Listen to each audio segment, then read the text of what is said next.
Your Excellencies, ladies and gentlemen, good morning, good afternoon, or good evening, depending on where you're joining us from.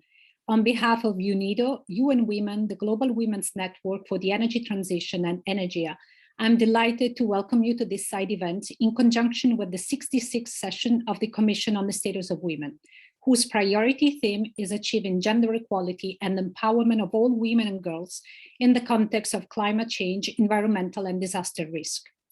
My name is Silvia Sartori, and I'm a Senior Project Manager in Women's Economic Empowerment with Energia, the International Network on Gender and Sustainable Energy.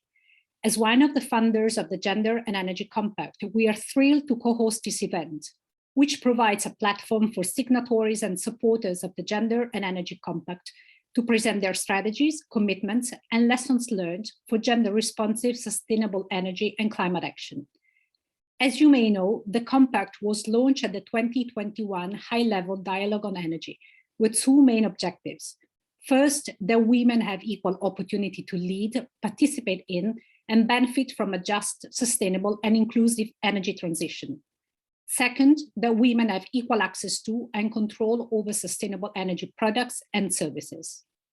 We welcome governments, private sector, academia, civil society, youth, and international organizations to join the Compact to help us promote a just, inclusive, and gender-responsive energy transition.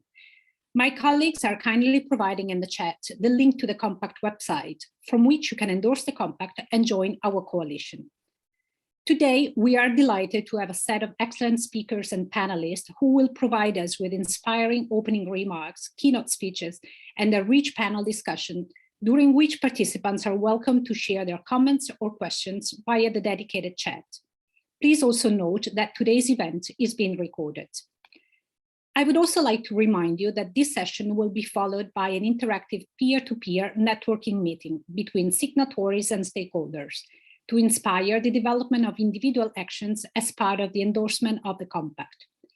For those of you who are interested in joining the networking but have not yet registered, you can do so via the link which my colleagues are providing in the chat. And now, without further ado, it is my pleasure to invite Hiroshi Kuniyoshi, Deputy to the Director General at UNIDO, to convey his opening remarks. Excellencies, distinguished delegates, dear participants, welcome to this side event on the Gender and Energy Compact. We are very happy to organize this event together with the Government of Finland, UN Women, the Global Women's Network for the Energy Transition, and the International Network on Gender and Sustainable Energy. The priority theme of the session of the Commission on the Status of Women is very timely. The climate crisis is hitting women and girls harder. Women constitute the majority of the world's poor. They are also more dependent than men on the natural resources, which the climate crisis threatens most. At the same time, women and girls are agents of change. Women in decision-making positions foster innovation. They enhance sustainable practices. Without women, a sustainable future is impossible. UNIDO contributes to addressing the nexus between the climate crisis and gender equality, especially through advancing the sustainable energy transition. You may ask yourself, how are gender and energy linked? Energy poverty hinders women's economic empowerment. This also affects women's health and livelihoods. Women's leadership is linked to better business performance and higher energy savings. However, according to IRENA, women represent only 32% of the renewable energy workforce. In addition, women energy entrepreneurs face many barriers, for example, the gender financing gap. The Gender and Energy Compact is an important lever for UNIDO to strengthen efforts that address these issues. 8 governments and over 50 entities from civil society, the private sector, and international organizations have already signed this compact.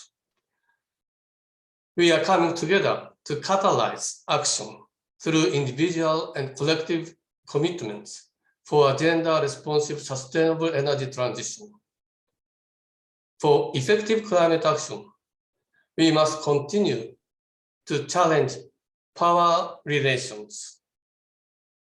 We also must address women's differing needs, priorities, and access to resources such as energy.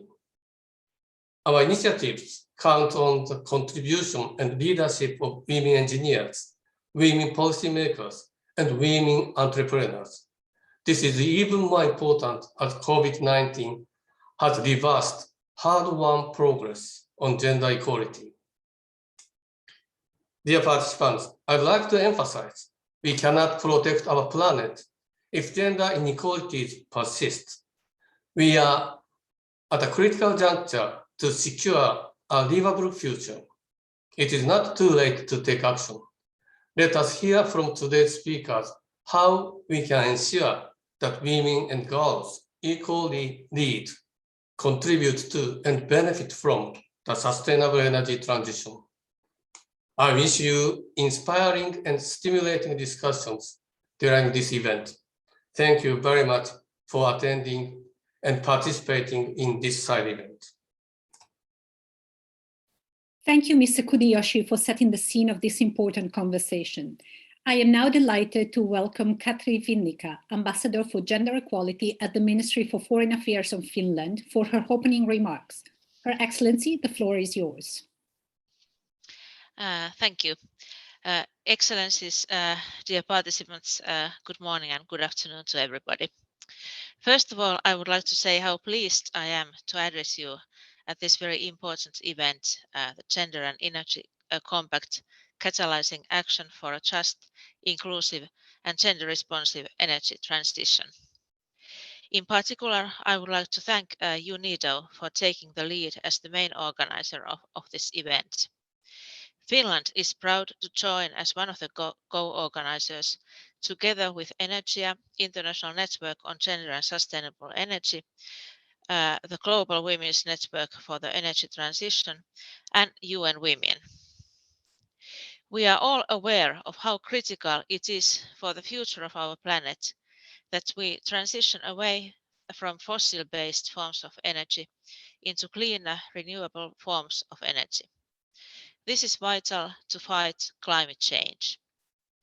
When we discuss this transition, we tend to focus on issues such as upgrading infrastructure, improving regulations, or promoting new technologies and innovations.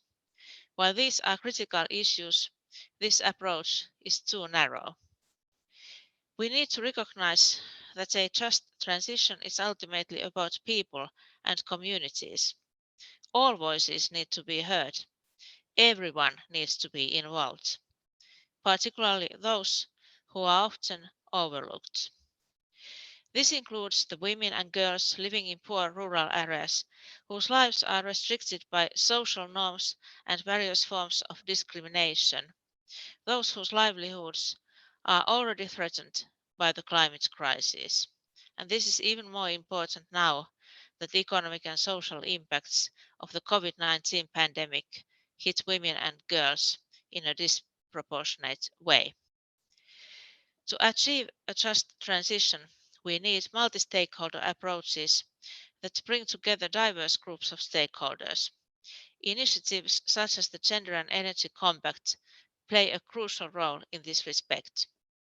I would like to commend UNIDO, GWNet and Energia for co-funding the Compact, as well as all signatories to the Compact for your important work in ensuring that the transition to cleaner forms of energy is just and inclusive. Dear participants, the energy sector is still a male-dominated sector. This is particularly true for traditional forms of energy, but it is also true for renewable forms of energy.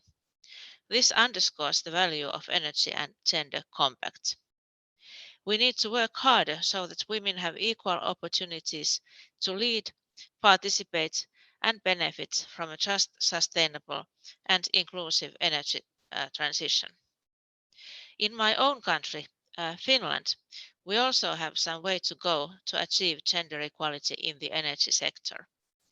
The share of women in the Finnish energy sector companies is only 24%, although we are one of the most gender equal societies of the world. The good news is that the sector recognizes the need to increase the share of women. It has joined the Equal by 30 campaign, a public commitment to work towards equal pay, equal leadership and equal opportunities for women in the clean energy sector by 2030. Allow me to say a few words about Finland's development policy. The focus is to support developing countries in their efforts to eradicate poverty, reduce inequality, and achieve sustainable development. Strengthening the rights of women and girls is a top priority.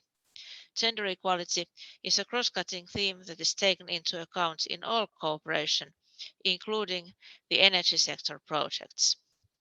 One example is Finland's support to a program called EEP Africa, the Energy and Environment Partnership Trust Fund, that provides grants and business support to clean energy startups with particular emphasis on women entrepreneurs and inclusive business models. EEP recognizes that a just transition to clean energy can provide many new opportunities to women and youth as skilled employees and energy entrepreneurs. Gender equality is also a theme that Finland emphasizes in its cooperation with UNIDO, and we would also like to encourage UNIDO to work towards gender parity in line with UN Secretary General's ambitious goals. This side event is an excellent example of this cooperation between UNIDO and Finland. I would particularly like to highlight that Finland is funding a UNIDO project on business partnerships and gender equality. The project recognizes that the private sector is an important accelerator of gender equality and the empowerment of women. In closing, I would like to thank you for this opportunity to speak, and I would like to wish you all the success in the discussions today. Thank you.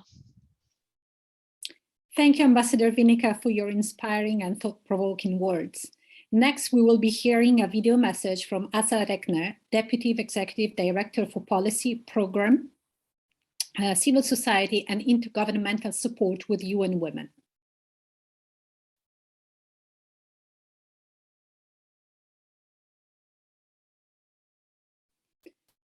I believe there is a problem with the audio, because at least myself, I cannot hear it.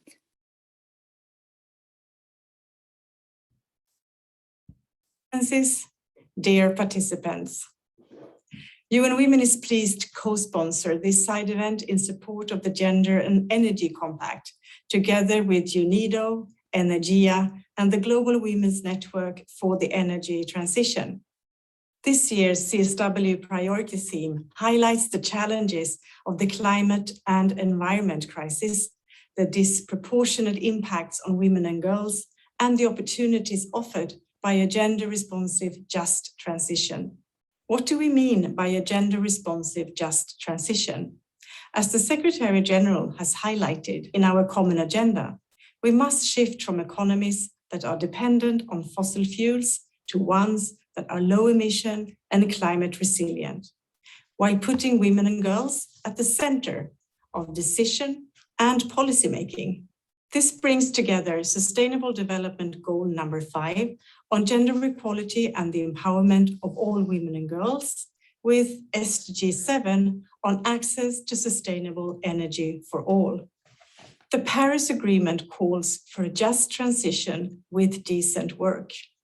Yet more than 80% of new jobs that are created by dismantling the dependency on fossil fuels will be in sectors currently dominated by men.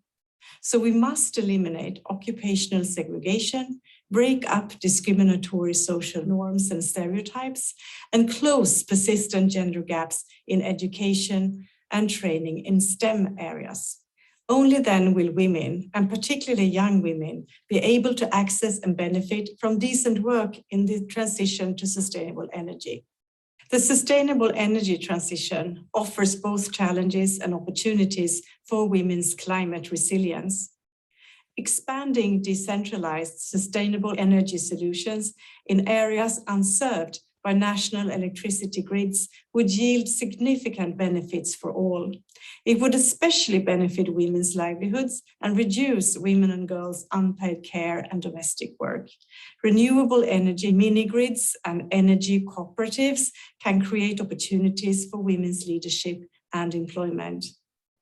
But financing, information, and training are necessary to acquire, operate, and manage sustainable energy technologies effectively. Galvanizing a gender-responsive, just transition requires significantly increased investment and support across the sustainable energy space. Since the launch of the Gender and Energy Compact 6 months ago, more than 55 partners have joined. Amongst them are governments, international organizations, private sector companies, and civil society organizations. We invite all of you to support the compact. Most importantly, we ask to make your commitments a concrete reality, to take action for mitigating and adapting to climate change, and for building women's and girls' resilience through sustainable energy solutions. Thank you very much.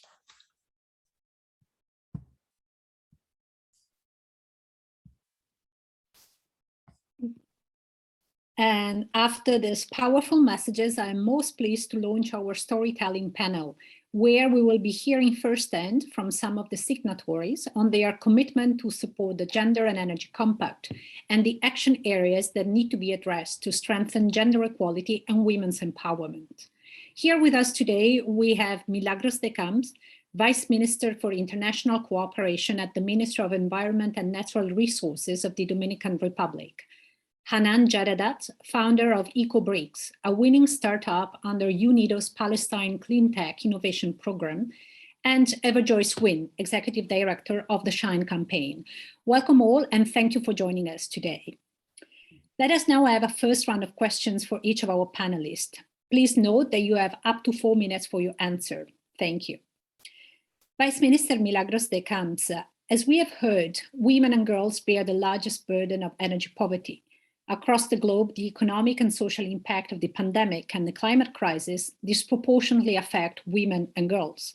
We are delighted that the Dominican Republic is the latest government to have joined the Gender and Energy Compact, namely just a few weeks ago. Why is it important to address the gender perspective in the energy transition? And how will the Dominican Republic use this compact to achieve its objectives in this area? Could you please share with us your strategies and commitments? Thank you. Thank you, Sylvia, and good morning, afternoon to all. Thank you again for the invitation.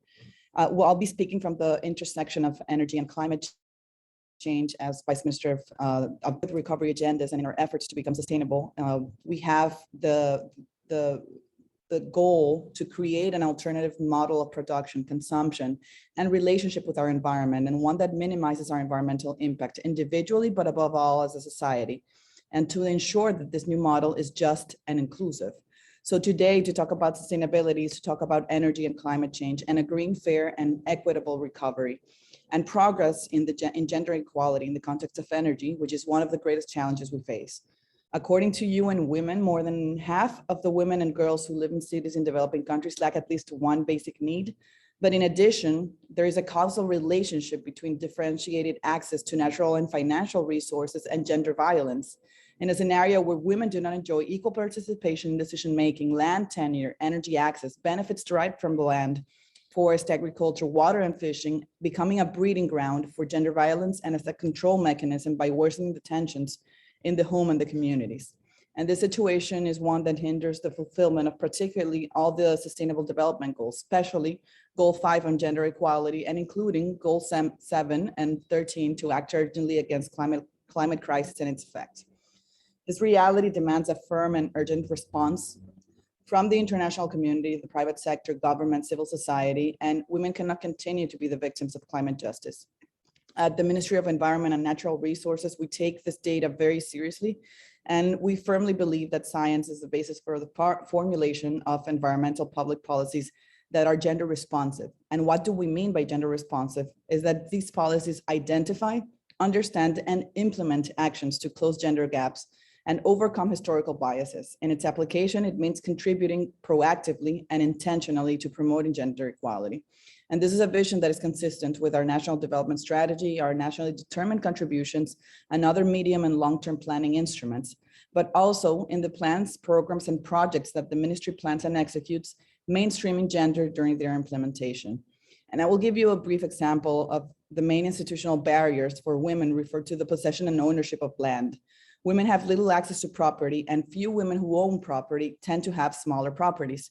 Traditionally, the information collected through censuses and surveys, which is not disaggregated by sex. However, the 2015 pre-census reported that only 72 women in the country owned more than 5 parcels of land or more, compared to 1,882 men. Some of the main behavioral barriers refer to gender stereotypes that show that women belong to the domestic sphere and to unpaid care tax and do not work in the energy sector, which is considered very physically demanding for women. At this turning point, where a pandemic and a climate crisis place us in, we advocate for a green economic transition, but also one that's just and inclusive, because not everything that's green is just. The adoption of renewable energy could drive about 98 trillion increase in cumulative global GDP against gains by 2050. The International Labor Organization says that more than 80% of the new jobs created by the decarbonization agenda will be in sectors now dominated by men, and only 20% of these jobs will be created in sectors where women are the majority. To add, only a third of 192 national energy frameworks include gender considerations, and they are rarely considered in climate finance. According to UNESCO, to add to all of this, only 35% of students in the STEM disciplines, science, technology, math, and environment, are women. So women will not benefit from job creation unless the current gendered segregation in the labor market in the most relevant sectors with decarbonization, energy, agriculture, construction, waste management, etc., is addressed. And that is why we work on specific inclusion programs and a gender policy for all the projects that are planned by the ministry or will access funds that are administered by the ministry. The Gender and Energy Compact, which brings together governments, the private sector, academia, civil society, youth, to catalyze action towards gender equality and women's empowerment to accelerate a just, inclusive, and sustainable energy transition, will support achieve SDG 7 on universal access to sustainable energy and SDG 5 on gender equality, but also SDG 13, as we mentioned before. Antonio Guterres, Secretary General of the UN, defined this week as a millennium of patriarchy that excludes women and prevents their voices from being heard. So when women are empowered to participate and lead, climate action becomes more effective. And this is evident in numerous studies that participation of women leads to better and more just decisions. This is why we brought to COP26 a more diverse and intergenerational delegation, which undoubtedly enriched our debates and brought more perspectives to the table. So women's participation and leadership is crucial to bringing about change. And it is the only way to guarantee a sustainable future. Today, we have perhaps a short time, and it's a historic opportunity to work together and create a cleaner, greener, and more inclusive future. And I think we can rise to the occasion and inherit future generations, and especially women, a planet to provide them with a safe, sustainable environment full of opportunities. Thank you. Thank you, Vice Minister. Hanan Jaradat, we have heard that you and your team have won the second prize of the Palestine Clean Tech Innovation Competition in 2021 with EcoBreaks. Could you please share with us your story as a young woman entrepreneur active in this male-dominated sector and why you believe in EcoBreaks? How did the Palestine Clean Tech Innovation Competition support you? Hello, everyone. First of all, I would like to begin by thanking the UNIDO team for organizing this amazing event and for allowing me to participate among these inspiring women. It is truly an honor. I would like to share my screen so that I can have some pictures in the background. Okay. So, my story begins in the village of Said in Palestine, where my teammates and I come from. The village largely depends on stone cutting factories for its income. However, the stone cutting process results in a sludge byproduct, which is a very harmful and toxic substance. To this day, there is no proper method for the disposal of this substance. It is simply thrown into open lands. This has killed many farmlands, and it has caused many respiratory illnesses, which mainly target children. For the past 5 years, my teammates and I have been researching to find a solution. And we came up with our product, the Eco Brick. This photo displays a sludge pile disposed of near houses. And this is our brick. Our brick mostly consists of the sludge byproduct. We take it and we treat it in order to produce a brick that is much better than the brick in the market in terms of isolation, heat isolation, energy isolation, and water leaking isolation. Our main target is clean energy.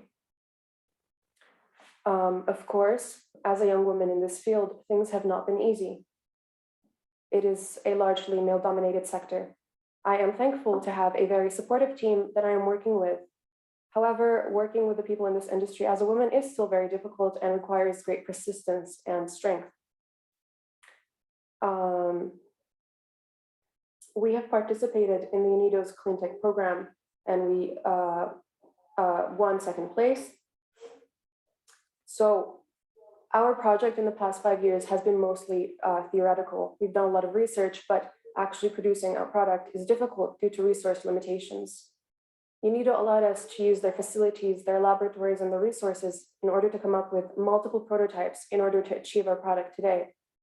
Moreover, they have provided us with a lot of financial and business training, which has allowed us to connect the dots in order to achieve where we are today. So I would like to thank the UNIDO competition, the UNIDO team for organizing again and for including me in this event. Thank you. Thank you, Ms. Jaradat. Director Wee, SHINE, founded in 2017, is an international network of investors, foundations, faith institutions, development and climate justice organizations that are committed to accelerating access to clean and affordable energy for the 800 million people that are still lacking access. Could you please share with us SHINE's strategies, commitments, and lessons learned as part of the Gender and Energy Compact to achieve these objectives? Thank you, Sylvia, and thank you all colleagues that have spoken before me, Your Excellencies, comrades and friends. It's really a pleasure for us as the SHINE campaign to be a core signatory to the Gender and Energy Compact, because for us, it is definitely in the strategic direction that our organization is heading in the next 3 years. But before that, let me say a little bit about, let me start with the lessons that we have learned, and I will come into, SHINE's story. I think for us, our starting point is that energy is an enabler of development. And we all know that there is a lot of unfinished business in terms of development, particularly when we look at it through a gender lens. So whether we are talking about the meeting of women's health and reproductive right needs, whether we are talking about women and girls' access to education, and we saw this during the COVID crisis, who was excluded, who couldn't even participate, in education. It's also about how people on the front lines, for them, energy is about meeting their livelihood needs as well as their productive needs. Or, as somebody has already mentioned, the reduction of care work, particularly for women in very resource-poor communities. So for us, looking at that, we are saying it's very important to ensure that we are working at this nexus of development, climate justice, and energy access, so that energy access is not just an end in itself, but it also enables us to meet the gender-related outcomes as embedded in SDG 5 and many of the other SDGs. I think many people have already spoken to that. So to that extent, it's very important to be intentional about who we are supporting and who we are working with. From our perspective, and one of the things we've learned certainly in the years since our formation, is that it is very important to be intentional about the focus on the last mile. because this is where a lot of the people, a lot of the women and communities who don't even have basic access to any form of energy, let alone renewable clean energy, which is what we would like to see. So it's very important to be intentional, not just to talk about more projects, more funding, but to say we need to get to the last mile, which is where the majority of women and girls are. We've also learned that big, shiny projects very often miss the last mile. And I'm sure we know this from many, many of our countries. So as much as it's commendable that there has been a lot of investment, that there are a lot of commitments, particularly from governments or even the private sector. But I think in this moment where we stand, we are also saying, in particular, there is need for larger investments to be going directly to the last mile. And I will talk about that later. And more importantly for us as SHINE, as an organization that is there to accelerate and to support the movement of financial resources to the last mile. So we are saying there is need for different types of financial resources. So both, development assistance, which is, one arm. There is need for private sector investments. And in this regard, as SHINE, we are working very much with impact investment companies, firms, groups that are interested in values-driven, mission-driven work, which is about ensuring that we are meeting the outcomes of people at the last mile. We're also working with the faith sector, because again, this is a sector that is largely present in terms of the institutions at the last mile, but we've also found out that there are a lot of financial resources within the faith sector writ large, whether it's Christian, Dharmic, Muslim communities. We have found that there is eagerness to invest in energy access. So since 2017, that's why we have built a network of these investors, foundations and institutions working together to try and come up with initiatives and or to support existing solutions that are there at the last mile.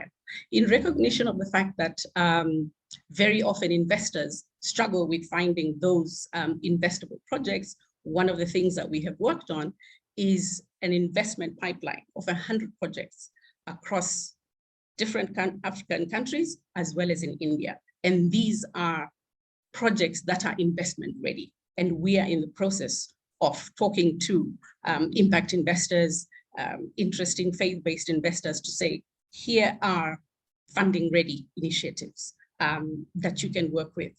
During the COVID crisis, one of the other things that we did is we implemented a small project, a very small fund, $110,000, which was about moving money very quickly to small groups on the front lines who were facing particular challenges.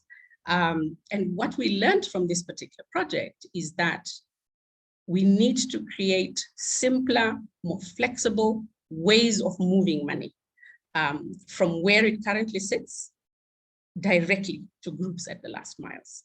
And very often what we hear is that it is very difficult to move money, financial regulations, the fact that many of these groups are not registered. So again, we've learned that lesson, and we are going to be putting that into action as we move forward to ensure that resources get to last mile communities. Thank you, Director Wynne. Thank you very much. Let me now start a second round of questions to all our panelists. Vice Minister Milagros de Camps, which actions are required in your view in the energy sphere to achieve an healthy planet and at the same time ensure a green and inclusive recovery from the COVID that fosters gender equality? At the ministry, we're working on an energy policy. We've enacted an energy policy and gender action plans for the different sectorials. We're currently working developing the sectorial for waste management, which is another area where there's a marked need to deliver equality, gender equality. We have to work on energy products and services that provide for a just access and equal access to women. We need to formulate more policies that are inclusive and gender responsive, like I mentioned during my first intervention, and to build the transition towards a more just and equitable world. we need to have women sit down in positions where they can take decisions, make decisions. Women-owned and led businesses have been proved to become more effective and provide more opportunities for other women. So we are also working on different activities to develop capacities in the most vulnerable sectors where the Ministry of Environment has action. This is vulnerable communities that are very close to national parks and protected areas, and those communities that are the most impoverished one. We need to work on improving energy access for women in different areas in the country, and we're working on that and developing the capacity so they can be able to introduce themselves into the job market, a job market that is changing very rapidly and that will demand other and different capacities that have yet to be met. As we mentioned before, women are only studying the STEM disciplines in a 35% ratio against compared to men. So developing the knowledge and the mechanisms and the tools and to deliver them to women so they can be able to access this job market that is being created and will be even bigger in the future is very important. And also to obtain more data, sex disaggregated data, so we can get information and tailor those policies so they can be responsive with time. Thank you very much, Vice Minister. And now back to Hanan Jaradat.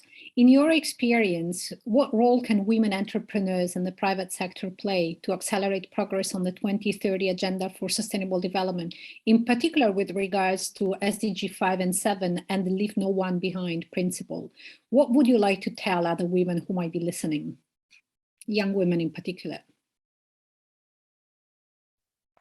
Okay. All the research that we see today shows that, without a doubt, women's empowerment and access to clean energy necessarily go hand in hand. One variable simply cannot be achieved without the other. The environmental crisis that we are facing today and the difficult transitions that we have to make in order to combat it cannot happen without the full and active participation of all women.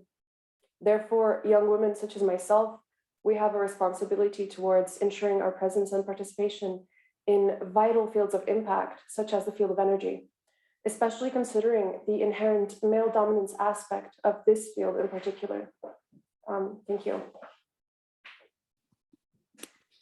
Thank you, Ms. Jaradat.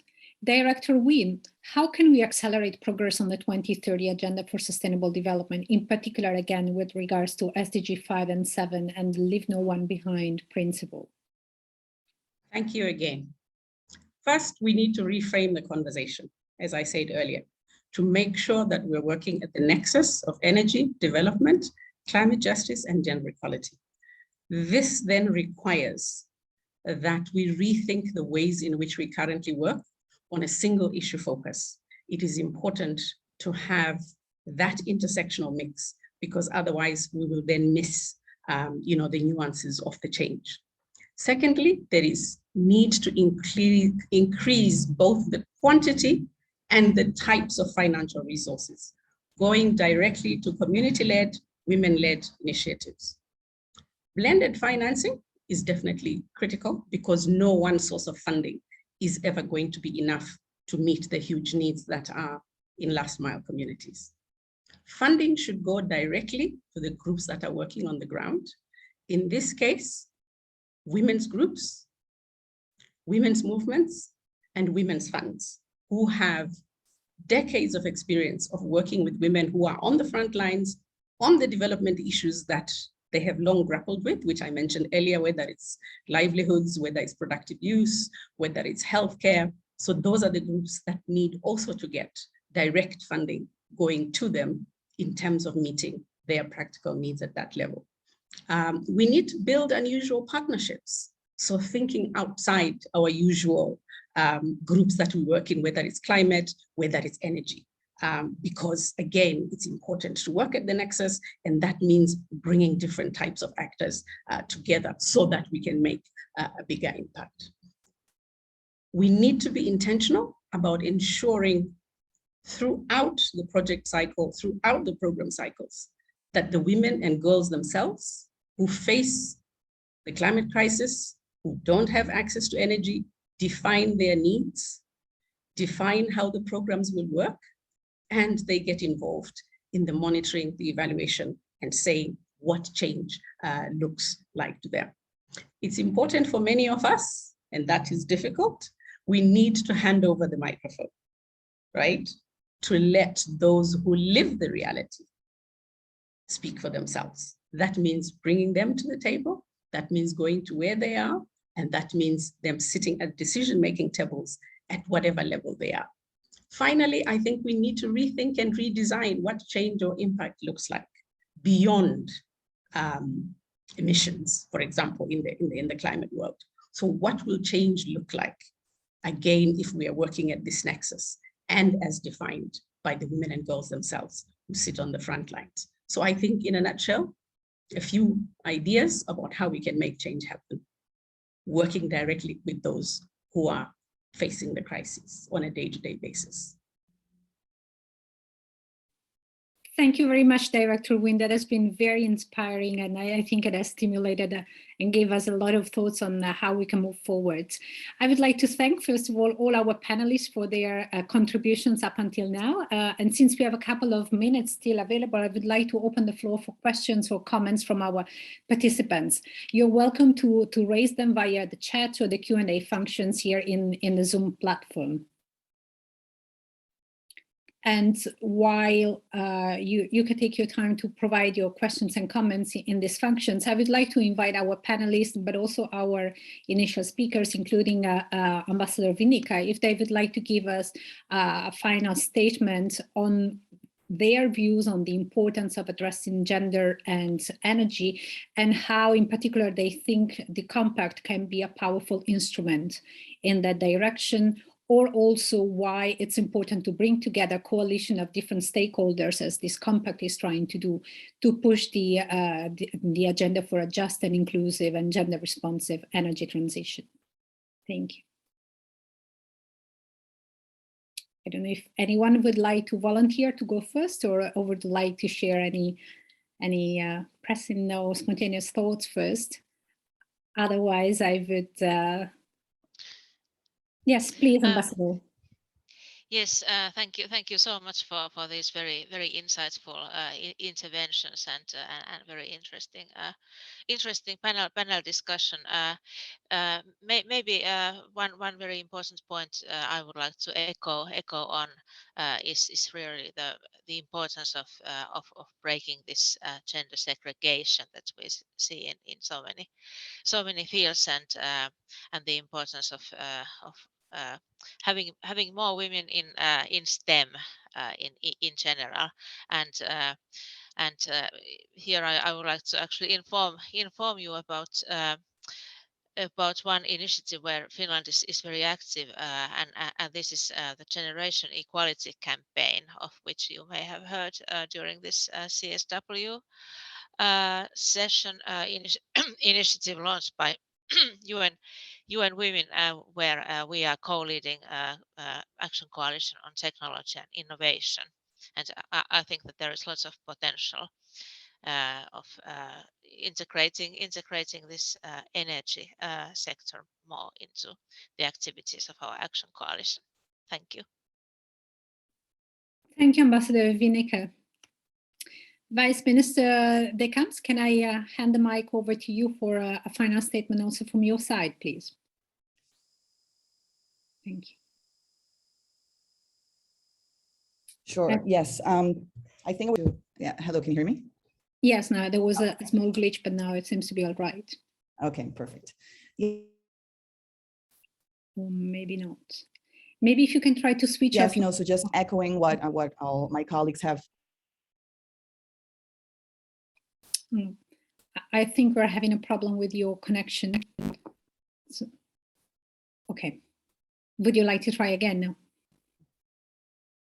Maybe you can try by switching off your video and we can try with audio only. And Yes. see. Can you hear me now? Yes, yes, we can. Thank you. Can you hear me better now? Yes. No, just echoing what my colleagues have said. Sorry, I'm still having issues? No, please go ahead. It's working out well. Okay. Yes. No, just so to mention again, the equal access to opportunities is very important. Oh no, looks like. And to develop the capacities in the sectors of the women where women are less represented is very important. And access to finance. We've been working a lot. We're having in the Dominican Republic and projects that are below. Apologies, yeah. Yeah, you're sort of breaking off. Yes. I think we could catch some keywords of what you were. Okay, I'll try to switch. So maybe someone can go first. Yeah. Yes, I'll thank you for that. Ms. Jarada, can I invite you for your final statement, please, or your reflections on the thoughts of and the experiences you've been hearing during this event? I would just like to conclude by thanking everyone again. This is a very, very important event.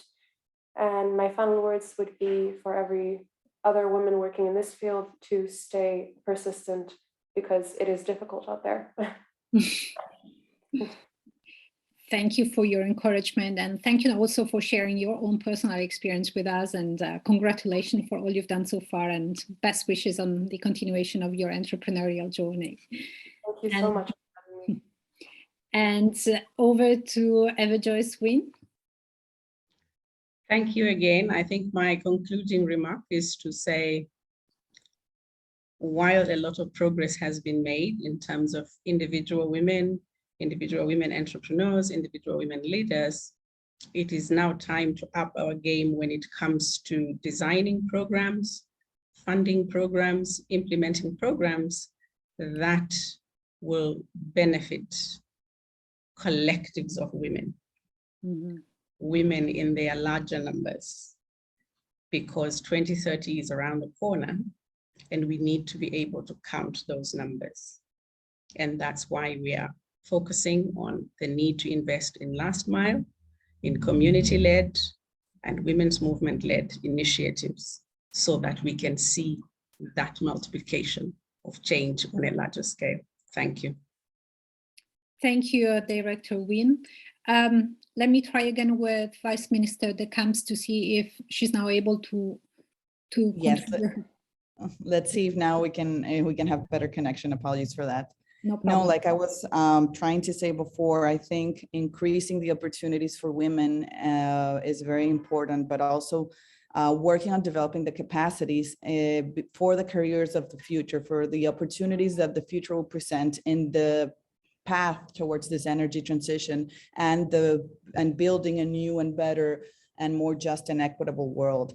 Access to finance is a very important gap as well. So we need to be able to close that gap and to create the opportunities. And the way that we're dealing with it in the Ministry of Environment is that we're mainstreaming gender in every program and in every project that we develop from the start. So at the start of the projects, we consider gender issues and we consider the gender gap that there is in every action. And so we try to make our activities have an impact on women, especially on women. We have different opportunities and different plans. For instance, we have a what is called a Fondo Marena, which is our environmental fund. And we have different projects where women can access funds. Women-led projects have better opportunities, better incentives for different projects. And this is something that we actively are doing, but it's something that we hope, I personally hope that in the future, we don't need to create this space for women in particular, because we have it, we need to secure that this is something that will happen in the future for everyone. And as a young woman in a sector that is dominated by men, I know it's very hard, and especially for everyone here, I know that we faced challenges trying to get to where the spaces where we are right now. But I think that providing that opportunity also to other women and opening that space to other women is very important. Personally, in my team, we have about 90% women, and this is not even I mean, it's part by choice, but it's also because women are interested in this area. Women are leading the climate justice movement.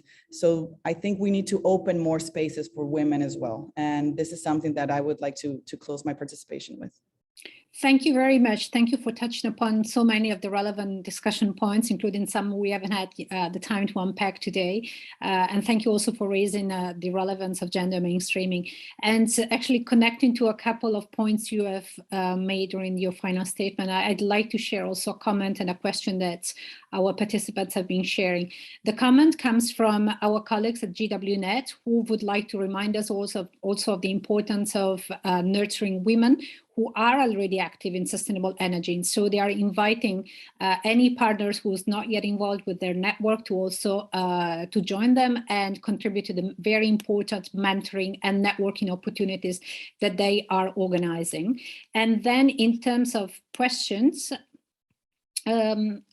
we still have a few minutes. I would like to share the question that was raised by Jérôme Pascal, who's asking how we can engage the international financial institutions to collaborate on addressing the investment needs on the nexus of gender equality, climate change, and energy access. We have about 2 minutes for the answer. So is any of our panelists or speakers today interested and available to provide some clarifications in response to this question? Maybe Eva Joyce, you were hinting at this element also in your interventions. Would you like to add? I don't have a magic answer, but I think it's part of the reframing the conversation that I talked about. Because from my perspective at the moment, the conversations are happening in the silos. So it's really putting a lot of effort into making sure that we are centering, that nexus in every conversation, in every space where we are. But yeah, it means generating the conversation and making sure that we consistently raise in every platform where we are. I think I can, sorry to interrupt, but I can add a little bit to this conversation as well.